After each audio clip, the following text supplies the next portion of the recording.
Շնորհակալ եմ, իրականում իմ գործընկերները բազմաթիվ գնահատականներով անդրադարձան հարցին, փորձեմ եզրահանգումների միջոցով հարցեր բխեցնել։ Տեսեք, պարոն Միրզոյան, դուք պնդում եք, որ այս համաձայնագիրը լավ փաստաթուղթ է եւ բխում է Հայաստանի Հանրապետության շահերից։ Շատ լավ։ Առնվազն վերջին երկու դրույթները, որոնց շուրջ եկակ համաձայնության եւ հայտարարություն հնչեց նախ Ադրբեջանի կողմից, որ համաձայնագրի տեքստը պատրաստ է ստորագրման, այնուհետև դուք վերահաստատեցիք այդ տեղեկությունը, այդ երկու դրույթների մասով է տևական ժամանակ եւ հրապարակային տեքստով դուք հայտարարել եք, որ դեմ եք, այսինքն դրանք եղել են բանակցությունների առարկա, բանակցությունների սեղանին եւ դրանց համաձայնություն հայկական կողմը չի տվել։ Հիմա պարզ տրամաբանական հարց է առաջանում, բա որ այդքան լավն էին այդ կետերը, ի սկզբանե ինչու չէիք տալիս համաձայնություն, նույն ԵՄ դիտորդների մասով, Եվրամիության դիտորդների մասով, ձեր քաղաքական ուժը, քաղաքացիական պայմանագիր խմբակցությունը գրեթե ամբողջ կազմով ողջունել է, գովերքել է, գովել է դրանց կարևորությունը, թե ինչ մեծ առաքելություն են իրականացնում։ Ցավում եմ, որ Սոնա Ղազարյանը այստեղ չի, օրինակ ինձ հետաքրքիր էր նաև իր կարծիքը այդ դիտորդներին հիմա էլ 180 աստիճան կարծիքին հակառակ պնդումներով սահմանից հանելու մասով։ Այսինքն մենք մի ընդհատեք էլի պարոն Յողան, այսինքն մենք ունենք իրավիճակ, երբ որ դուք համոզում եք մեզ, որ շատ կարևոր է այդ դիտորդների առկայությունը։ Հիմա դուք Ադրբեջանի ճնշման, չգիտեմ, սպառնալիքի, շանտաժի ներքո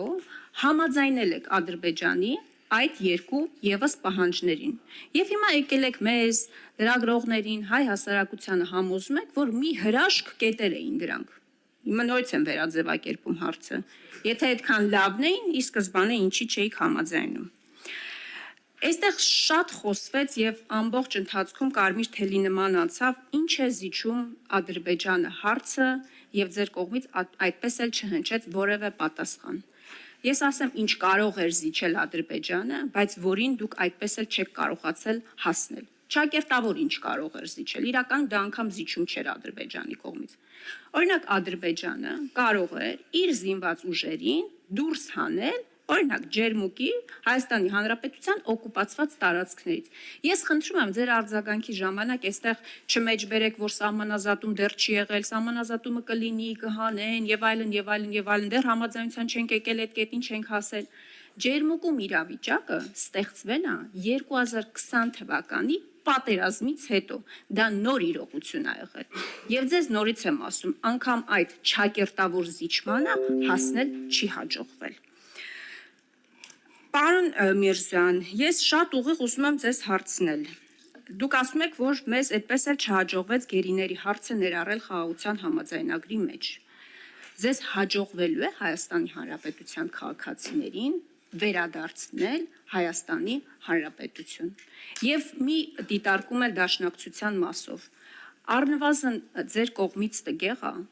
մեղադրել մի քաղաքական միավորի, մի ուժի, որը երրորդ հանրապետության պատմության մեջ, որպես քաղաքական միավոր եւ ուժ, ամենաշատն է իր զավակներին ուղարկել ռազմի դաշտ եւ տվել զոհեր, մեղադրել Հայաստանի Հանրապետությունը գուբերնիա։ Ես ասում եմ, մի ընդհատեք ինձ։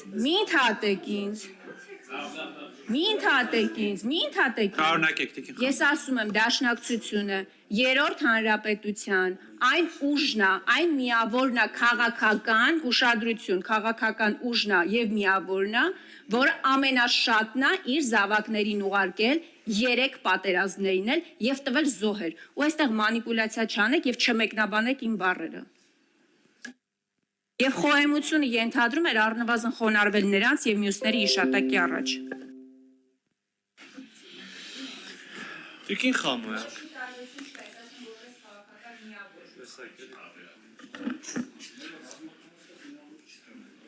Տիկին Խամոյան, դիտորդների մասին։ Մենք ասել ենք, որ իրենց առաքելությունը կարևոր է, Հենց այսօր ես ինքս նորից կրկնեցի, թե ինչքան կարևոր է Եվրոպական միության քաղաքացիական դիտորդական առաքելությունը, թե ինչքան էական դերակատարում են մեր գնահատմամբ իրենք ունենում սահմանի երկայնքով կայունության պահպանման գործում։ Դա այսօր էլ այդպես է, գնահատական ուժի մեջ է։ Ես ուրիշ բան եմ ասում եմ, երբ որ խաղաղության պայմանագիր ստորագրվի, մտնի ուժի մեջ, խաղաղություն երբ որ լինի, գուցե թե սահմանի վրա, ֆիզիկապես սահմանի վրա, հեռադիտակներով, դիտորդների կարիք չլինի, գուցե թե այդ ժամանակ ճիշտ է, որ երկու պետություններ, երբ որ ունեն խաղաղություն, սահմանապահ իրար ամեն մեկ իր սահմանապահ ծառայությունով իրականացնի այդ դիտարկումը եւ հսկողությունը սահմանի։ Ինչ վերաբերում է նրան, որ ասում եք, որ եթե տենց երկու մի հրաշալի հոդվածի են, ինչի չեք գլխանց համաձայն, ինչի եք ասում վատն է։ Մենք ոչ թե գաղափարապես դեմ ենք եղել առհասարակ այս բաներին, այլ մենք փորձել ենք մեր առաջարկներով, խմբագրությամբ ավելի հղկել այս ձևակերպումները, որովհետև ընդհանրապես դատական հայցերը իհարկե վեճերի խաղաղ կարգավորման, քաղաքակիրթ կարգավորման տարբերակ են։ Հիմա սա մեկ, բայց մյուս կողմից էլ եթե միշտ մոռանում ենք, եթե հաջողվում է ստորագրել, կնքել, ավերացնել ուժի մեջ մտնի եւ ունենանք պայմանագրից էլ անդին համապարփակ կարգավորում։ Մենք տանում ենք մեր ժողովուրդներին հաշտեցման, երկու հասարակություններին հաշտեցման, թե մենք զինադադար ենք անում եւ մեր նարատիվներով եւ զանազան հարթակներով իրար հետ կռվելով պատրաստվում ենք նոր հակամարտության։ Սա շատ սկզբունքային ելակետ է, որից ելնելով պետք է հարցերին նայենք։ Ես կարծում եմ, որ եթե երկու կողմն են հրաժարվում իրենց վեճերից եւ պարտավորվում են մինչ այդ պահը եղած խնդիրներով իրար նկատմամբ նոր վեճեր չհարուցել, դա հաշտեցման վատ գործիք չի մեծ հաշվով։ Ինչ վերաբերում է ձեր խնդրանքին չհիշատակել ջերմուկը համազատման կոնտեքստում, շատ կուզեի, բայց չեմ կարող ձեր խնդրանքը բավարարել, Տիկին Խամոյան, որովհետեւ այդ հարցի պատասխանը դա է, բոլոր օկուպացված տարածքները իրենց վերահսկողության տակ գտնող մեր տարածքները, մեր վերահսկողության տակ գտնող իրենց տարածքները, ճակատագիրը պետք է որոշվի սահմանազատման գործընթացում։ Այդ կանոնակարգերը, որոնց վերաբերյալ դուք կամ ընդհանրապես գործընթացը, որոնց վերաբերյալ դուք սկեպտիցիզմով, երբեմն նույնիսկ համահրանքով խոսում եք, այդ հնարավորությունը տալիս են։ Մյուս տարբերակը, գիտեք որն է, մյուս տարբերակը այն է, որ մեր համար ընդունելի չի, դուք ասում եք ձեր համար էլ ընդունելի չի, բայց այլ տրամաբանական լուծում չկա, կամ գնում եք բանակցելու համբերատար իրար, այո, պահանջները հիմնավոր կամ անհիմն համարելով, մտահոգություններ փարատելով, լուծումներ փնտրելով, կամ զերծենք զենքը գնա կռի։ Հիմա դուք ասում եք, չէ, մենք չենք ուզում կռիվ, ու էլ չի հասկացվում, թե երրորդ ճանապարհ կա, թե չէ, էլի մի հոգիկար երրորդ, չորրորդ ճանապարհներից էլ խոսում։ Ասում եք, ձեզ ինչ գերի է հաջողվել բերել։ Եկեք խնդրում եմ, հիմա պարզ է, ինչ որ հնչող անուններ կան, կենտրոնացնենք նրանց վրա, բայց բազմաթիվ սովորական մարդիկ, քաղաքացիներ, տարեց, երիտասարդ, այդ գերների մեջ կան եւ եղել են։ Հիմա 100-ից ավել գերի ազատ արձակվել։ Այս փուլում մենք քանիսը ազատ արձակվեցին են կոպի 32 գերի ազատ մենք կարող ենք ասել, որ մենք շարունակում ենք այդ ուղղությամբ աշխատել եւ դա անում ենք ոչ թե ձեր ասելով։ Դա մեր պարտքն է, անում ենք։ Մենք համոզված ենք, որ պետքա ջանք չխնայենք այդ ուղղությամբ եւ չենք խնայում։ Ուրիշ բան արդեն ագին ժամանակ այս հարցում հաջողություն չկա։ Չկա։ Ով կարա դա ժխտի։ Երբ որ կլինի։ Երբ որ կկարենանք արձանագրել դա, եւ դա ձեր խաթր չի։ Եվ ձեր պահանջից վախենալով չի։ Դա որովհետեւ դա մեր պարտքն է։ Եվ պետք չի մեզ այդ մասին հիշացնել։ Իսկան է։ Արձագանք։ Պարոն Միրզյան, ձեր պարտքն է։ Հիմա մի դուք բան էլ ասեմ, էլի պարտավոր եք, կներեք։ Ձեր արձագանքի ժամանակ կասեք, էլի։ Դուք պարտավոր եք Հայաստանի Հանրապետության քաղաքացիներին վերադարձնել Հայաստանի Հանրապետություն եւ մի փորձեք մեր վրա կամ հայ ժողովրդի վրա վաճառել,